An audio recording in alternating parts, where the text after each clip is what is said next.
How does a man surrounded by people vanish in the blink of an eye? On January 25th, 2002, Christopher Thompkins did just that. He was there 1 second and gone the next. This wasn't just a vanishing, it was an impossibility.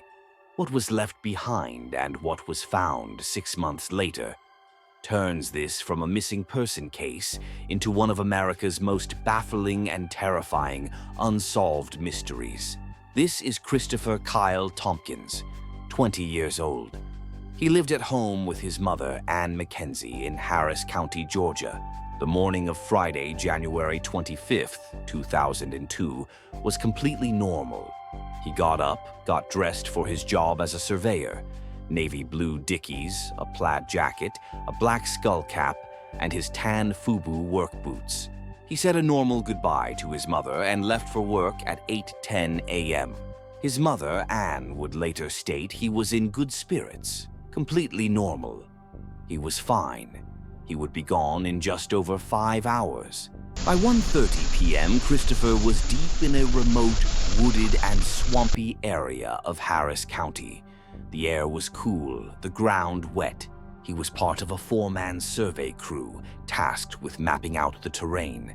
Their work was precise, systematic. This is crucial. The men were working in a single-file line, each spaced exactly 50 feet apart. Christopher was the last man in that line. The monotony of the work was suddenly horrifically broken. The co-worker directly in front of Christopher looked away for a moment, perhaps to check his own equipment or to glance at his notes. When he glanced back, Christopher was gone. No yell, no sound of a struggle, no noise of him crashing through the brush. He had simply vanished. Panic, confusion. The remaining crew members frantically searched the small area where Christopher had just been, but there was no sign of him. They found his surveying tools abandoned on the ground where he stood. Next to them, a peculiar detail, exactly 12 cents in change. This small pile of belongings, the tools, the coins, would fuel a theory that Christopher was not simply walking away, but was perhaps violently disrupted, as if turned upside down, causing his pockets to empty.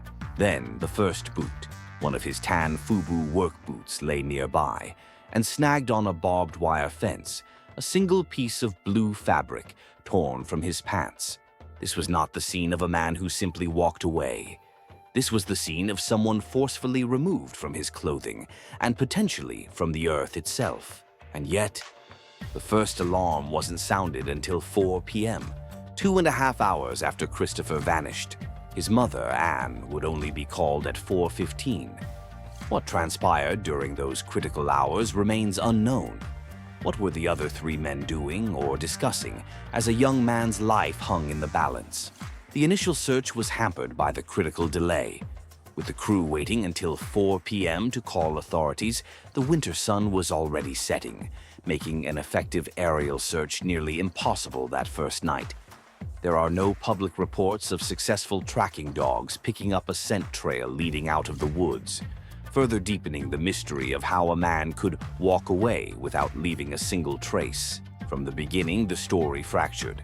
Christopher's employer reported he had been acting strangely in the days before his disappearance, a claim his mother, Ann Mackenzie, vehemently denied.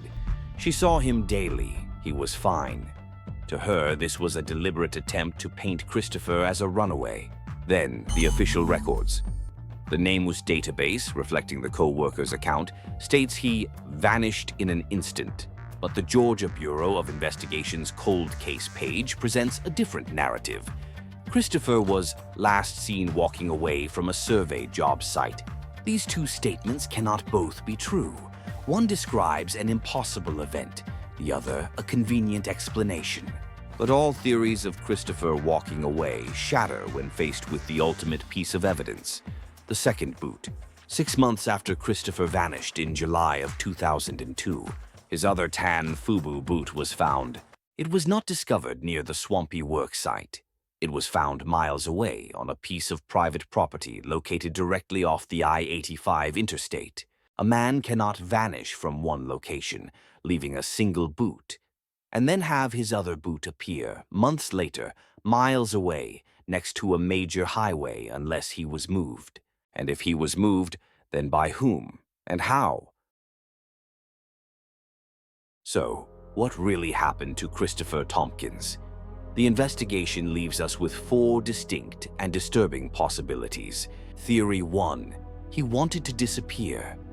This is the Runaway theory. The GBI's official report states he was last seen walking away. This, combined with the employer's disputed claim that he was acting strangely, paints the picture of a young man who simply walked off the job and left his life behind. But this theory immediately collapses. Why leave his tools? And most importantly, how do you walk away from a job in a freezing, swampy forest in January while leaving one of your boots behind? Some might argue he could have had a second pair of shoes in a bag or backpack, but no evidence of a bag was ever found, and it doesn't explain the 2.5-hour delay or the strangest clue of all, the second boot. This theory, the simplest one, seems the most impossible. Theory 2. Foul play. This is the theory Christopher's mother, Anne Mackenzie, has held from the beginning. This theory points directly at the co-workers. The evidence for it is circumstantial, but powerful. First, the 2.5-hour gap between his vanishing and the 911 call. What were they doing? Getting their story straight? Second, the conflicting reports. The vanished in an instant story sounds like a bad lie, while the walking away story sounds like a pre-planned alibi. But the evidence against foul play is the scene itself. If it was a cover-up for an accident or a murder, it's a terrible one. Why leave the 12 cents? Why stage this bizarre scene with the boot and the pants fiber? How do 3 men make a 4th man vanish silently in an instant from 50 feet away? The scene doesn't look like a human cover-up. It looks like something else. Theory 3. The high strangeness. This is the Mysteriophiles theory. It's the only one that accepts the evidence at face value. It proposes that Christopher was taken by a force that is not human. This theory, often called Missing 411, suggests a pattern. The vanishing in an instant, the victim being pulled from their boots, the strange, almost ritualistic pile of belongings left behind. These are all hallmarks of these bizarre cases. Think about it. The 12 cents and tools fit the turned upside down idea. The boot and snagged pants fiber fit the pulled vertically idea. The silence and speed fit an abduction. And the second boot, found miles away, fits a drop in a totally separate location. Was it an alien abduction? Was he snatched by a predator we don't understand? A Bigfoot or something similar?